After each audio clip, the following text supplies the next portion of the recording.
चलिए, आज हम समझेंगे आमाशय के बारे में। किसके बारे में? आमाशय स्टोमच के बारे में समझेंगे। देखिए, जो आमाशय होता है डायफ्राम के नीचे पाया जाता है। जैसे हमारा फेफड़ा के नीचे क्या होता है? डायफ्राम होता है। फेफड़ा के नीचे क्या होता है? डायफ्राम होता है। डायफ्रामों के जस्ट नीचे आपका आमाशय होता है, बायां साइड में। डायफ्राम के जस्ट नीचे बायां साइड में, इस साइड में यहाँ पर आपका क्या होता है? आमाशय स्टोमच होता है। देखिए, जो आमाशय होता है एक थैली जैसे होता है, झोरा जैसे। झोला, झोला जानते हैं? झोला थैली जैसे होता है। कैसे होता है? थैली जैसे। जैसे आप बाजार करने जाते हैं तो आप झोला में आलू प्याज सब्जी भी मिर्चा और जो कुछ भी रख देते हैं, वैसे ही आमाशय क्या करते हैं? थैली जैसे होता है। आप जो कुछ भी खाते हैं, दाल भात सब्जी आलू, मतलब आलू की सब्जी यानी दही दूध जो कुछ भी खाते हैं, तो इसी आमाशय में जाके इकट्ठा रह जाता है। इसी आमाशय में क्या होता है? इकट्ठा होता है। ठीक ना?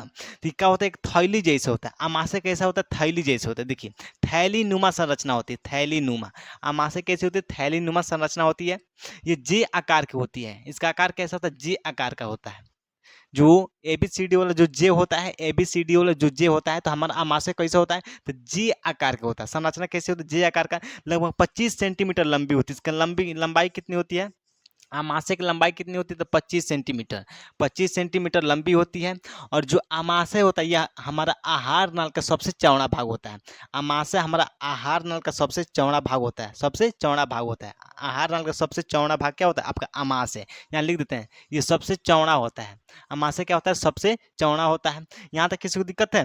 देखिए, हम ध्यान से समझिए। हम जो कुछ भी खाना खाते हैं, दाल भात दही रोटी अचार चिकन मछली अंडा, जो कुछ भी खाते हैं, तो कहाँ इकट्ठा रहता है खानावा? तो आमाशय में इकट्ठा रहता है। खानावा इकट्ठा कहाँ रहता है? आमाशय में रहता है। ये वो झोला जैसे होता है। झोला जैसे, जैसे आप झोला में आलू प्याज मरचा हैनम तेनम दाल चावल आटा जो कुछ भी आप ठूस ठूस के उसको रख दीजिए।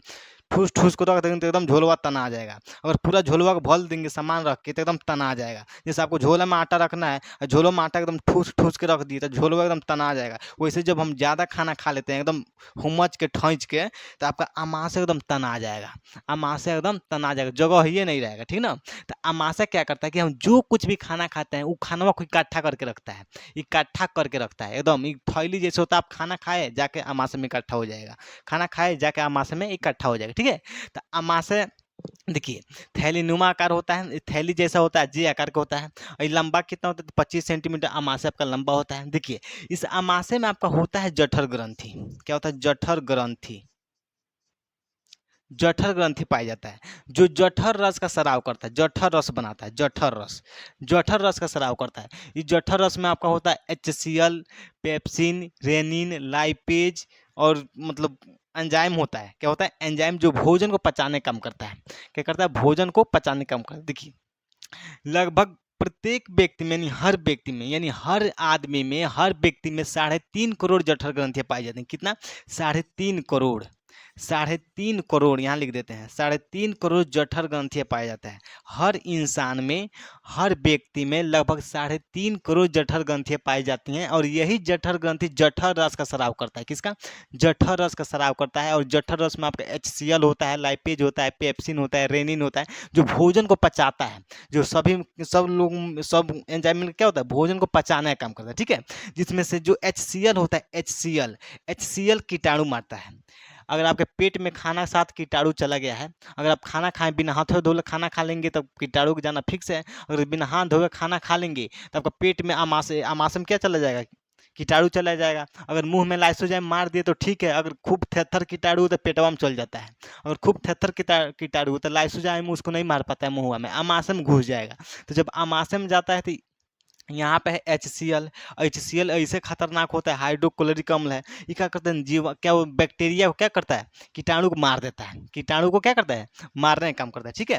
और जो रेनिन होता है, रेनिन दूध से दही बनाता है। दूध से दही बनाता है। जैसे हम दूध पी लिए, एक गिलास दूध पी लेंगे तो दूध से दही बनाने का काम रेनिन करता है। दूध से दही बनाने का काम कौन करता है? रेनिन। कौन करता है? रेनिन। यहाँ लिख दीजिए, रेनिन। रेनिन दूध से दही में बदलता है। दूध से दही में बदलता है। अगर वही जब बूढ़ा आदमी हो जाता है तो रेनिनवा फैलिया जाता है। अगर आदमी बूढ़ हो जाता है, बूढ़ा हो जाता है, बुजुर्ग हो जाता है, तो ये रेनिनवा फैलिया जाता है। और जब रेनिनवा फैलिया जाता है तो डॉक्टर के पास आदमी जाता है तो डॉक्टर कहता है कि बाबा दूध मत पिएगा। ठीक ना, दूध मत पीजिएगा क्योंकि आपका रेनिनवा फैलिया गया, डायरेक्ट आप दही खाइएगा। दूध से दही में बदलने का क्षमता खत्म, दूध से दही में बदलने की क्षमता खत्म है, रेनिन नहीं बन रहा है, रेनिन बनेगा तब ना दूध से दही में बदलेगा। ये रेनिनवा जो हम दूध पीते हैं तो दही में बदल देता है, ठीक ना। देखेंगे आप बच्चों में, जो बच्चे दूध पीते हैं, बच्चे दूध पीते हैं तो आधा घंटा बाद 10 मिनट बाद बोकोर देता है, दूधवा बोकोर देता है तो एकदम दही जैसे होता है। तो यही रेनिनवा क्या करता है, दूध से दही में बदल देता है, दूध से दही में बदल देता है। आप देखेंगे जो बच्चे छोटे बच्चे दूध पीते हैं तो 10 मिनट आधा घंटे बाद जब दूध बोकरते हैं तो दही जैसा निकलता है, जब बोकर देंगे पूरा भर जाएगा, पूरा चू जाता है तो एकदम दही जैसे निकलता है। तो कौन करता है, तो यही रेनिनवा दूध से दही में बदल देता है, ठीक ना। तो जितने भी बुजुर्ग आदमी हैं, बूढ़े लोग में क्या होता है कि रेनिन नहीं होता है, कम हो जाता है, इसकी कैपेसिटी कम हो जाती है दूध से दही में बदलने की। तो इसलिए डॉक्टर बोलता है कि बाबा डायरेक्ट आप दही खाइए, दूध मत खाइए, दूध खाना छोड़ दीजिए, ठीक ना, दूध पहुँचेगा नहीं, डायरेक्ट दही खाइए, ठीक ना। यहाँ तक किसी को दिक्कत है बताइए, यहाँ तक किसी को दिक्कत है तो बताइए, यहाँ तक किसी को दिक्कत है जी, कोई दिक्कत नहीं है। देखिए अब क्या होता है कि जो अमाशय होता है, अमाशय को हम 3 भागों में बांटते हैं, कितने भागों में बांटते हैं, 3 भागों में। देखिए ध्यान से समझिए, अमाशय को हम 3 भागों में बांटते हैं, ये हम बना रहे हैं आपको अमाशय, ये है आपका अमाशय, क्या है, अमाशय, ये आपका अमाशय केवल आपको समझाने के लिए हम बता रहे हैं, ठीक ना। अमाशय के बाद आपका छोटी आंत होता है, क्या होता है, छोटी आंत। तो ये है आपका अमाशय, क्या है, अमाशय होता है। यहाँ थोड़ा सा और इसको नीचे कर दें, हाँ, ये है आपका अमाशय। अमाशय को हम कितने भागों में बांटते हैं, 3 भागों में बांटते हैं। ये ग्रसनी ऊपर क्या होता है, अमाशय के ऊपर ग्रसनी से, ग्रसनी के बाद आपका ग्रास नली, सॉरी ग्रास नली के बाद आपका अमाशय आता है, ये ग्रास नली है, समझ लीजिए ग्रास नली, ग्रास नली है। ग्रास नली के बाद खाना कहाँ आता है, अमाशय में आता है, अमाशय से छोटी आंत में जाती है, छोटी आंत का पहला भाग है, छोटी आंत का पहला भाग है, जब छोटी आंत पढ़ाएंगे तो उसमें बताएंगे, ठीक है। तो अमाशय को हम 3 भागों में बांटते हैं, कितने भागों में, 3 भागों में।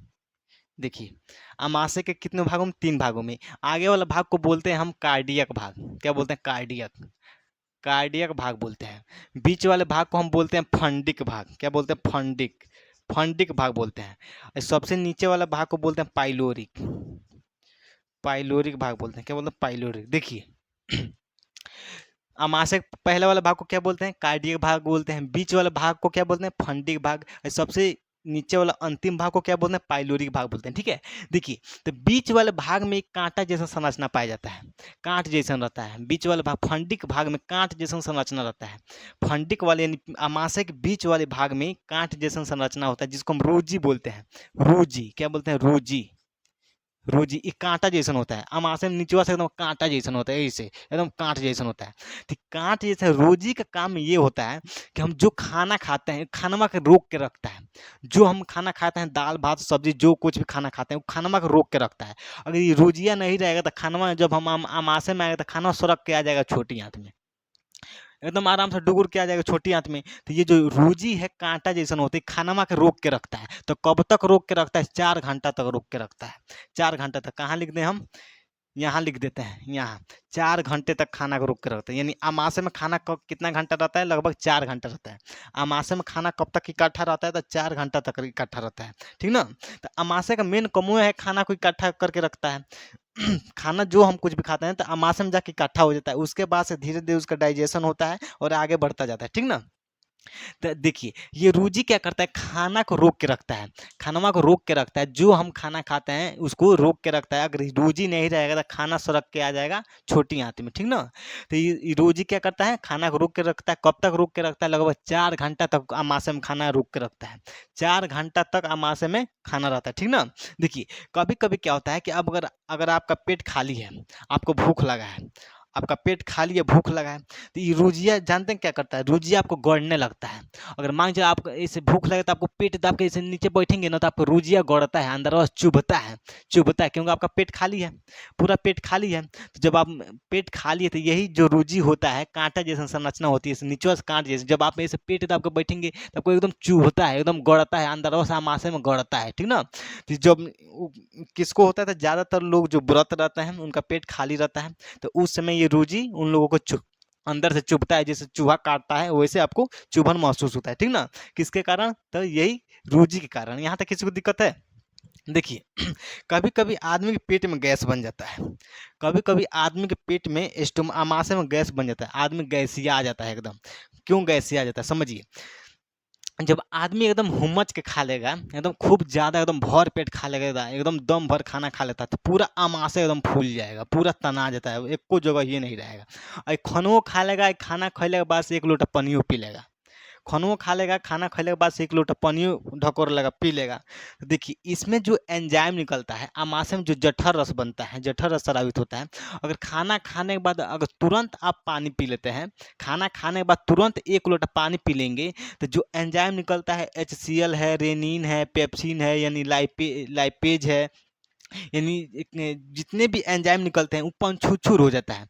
जैसे मान चलिए HCl है, और खाना खाने के बाद तुरंत आप क्या कर लिए, पानी पी लिए, तो HCl पंछुछुर हो जाएगा, ये कीटाणु को मारता है, तो बढ़िया से कीटाणु को भी नहीं मार पाएगा, बढ़िया से कीटाणु को भी नहीं मार पाएगा। रेनिन है, दूध से दही बनाता है, बढ़िया से दूध से दही नहीं बना पाएगा, एकदम पूरा पंछुछुर हो जाएगा, पूरा जो है एंजाइम है, क्या बोलते हैं, जठर रस, क्या होता है, पूरा पंछुछुर हो जाएगा। तो इसलिए आप गैसिया आ जाएंगे, पेट में गैस बन जाता है, पेट में गैस बन जाएगा, धुआं है ना, ढकार आएगा 3 बजे राती के, 3 बजे राती के धुआं है ना, ढकार आएगा एकदम ऐसे ढकार आता है, एकदम बहुत अजीब लगता है, धुआं ढकार आता है, मन करता है कब उल्टी हो जाता है। और जब उल्टी होता है तो नटैया जलने लगता है। जब आप देखेंगे, जब आपको उल्टी होता है तो एकदम गर्दन में एकदम नटैया एकदम जलता है, तो किसके कारण, इसी HCl के कारण, HCl के कारण। ये हाइड्रोक्लोरिक अम्ल होता है, हाइड्रोक्लोरिक अम्ल होता है, ये भोजन को अम्लीय बनाता है, क्या बनाता है, अम्लीय बनाता है, ठीक ना। तो जब आपको उल्टी होता है तो जलन, गर्दन यानी गला में जलन क्यों होता है, यहाँ पे जलन क्यों होता है, तो HCl के कारण होता है, किसके कारण, HCl के कारण, ठीक ना।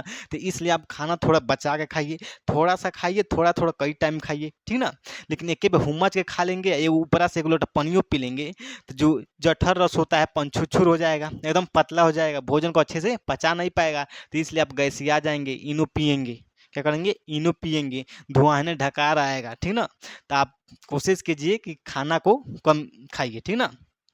देखिए अब इसके बाद क्या होता है कि अमाशय क्रमाकुंचन गति होता है, क्या होता है, क्रमाकुंचन गति, क्रमाकुंचन गति, अमाशय में क्रमाकुंचन गति होता है। क्रमाकुंचन गति क्या होता है, देखिए जो हम खाना खाते हैं ना, तो अमाशय हल्का हल्का हिलता रहता है, हल्का हल्का हिलता रहता है, उसी को बोलते हैं क्रमाकुंचन गति, क्या बोलते हैं, क्रमाकुंचन गति। क्रमाकुंचन गति में क्या होता है, जो हम भोजन रहता है, अमाशय में जो भोजन खाना रहता है, वो एकदम लेई जैसे हो जाता है, एकदम पीस पीस के अमाशय उसको पीस पीस के एकदम लेई जैसन बना देता है। तो इसी को बोलते हैं क्रमाकुंचन गति। जो जब हम खाना खाता है, अमाशय हमेशा हल्का हल्का हिलता रहता है, गति करता रहता है, उसी गति को बोलते हैं क्रमाकुंचन गति। वो गति, क्रमाकुंचन गति के कारण हिल हिल के एकदम हिलते हिलते क्या करता है, भोजन को लेई जैसे क्या करता है, पीस देता है, एकदम हिलते तो क्या करता है, पीस देता है, एकदम लेई जैसे बना देता है, उसी को बोलते हैं क्रमाकुंचन गति। तो क्रमाकुंचन की गति के कारण भोजन क्या होता है, लेई जैसे बन जाता है, लेई जैसा, लेई जैसे, ले जैसे बन जाता है। यहाँ तक किसी को दिक्कत है अमाशय में, बताइए तो, यहाँ तक किसी को दिक्कत है अमाशय में, किसी को दिक्कत है तो बताइए, सभी लोग कमेंट करके सभी लोग बताइए अमाशय में किसी को दिक्कत है, अमाशय में किसी को दिक्कत है, कोई दिक्कत नहीं है। देखिए यहाँ तक सबको समझ में आ गया, भोजन कब तक रहता है अमाशय में, 4 घंटा तक रहता है इकट्ठा, 4 घंटा तक रहता है, उसके बाद छोटी आंत में चल जाएगा। अमाशय के बीच वाले मध्य भाग में क्या पाया, रूजी होता है, जो भोजन को, खाना को रोक के रखता है। अमाशय के 3 भाग होता है, पहला कार्डियक भाग, मध्य वाला रूजी, सॉरी फंडिक भाग, और सबसे अंतिम वाला पाइलोरिक, ठीक है। यहाँ तक किसी को दिक्कत है, यहाँ तक किसी को दिक्कत है, तो चलिए आई होप आप लोग एकदम अच्छे से अमाशय के बारे में समझ में आ गया होगा। तो सभी लोग को दिल से जय हिंद, धन्यवाद, फिर मिलेंगे अगले नेक्स्ट वीडियो में।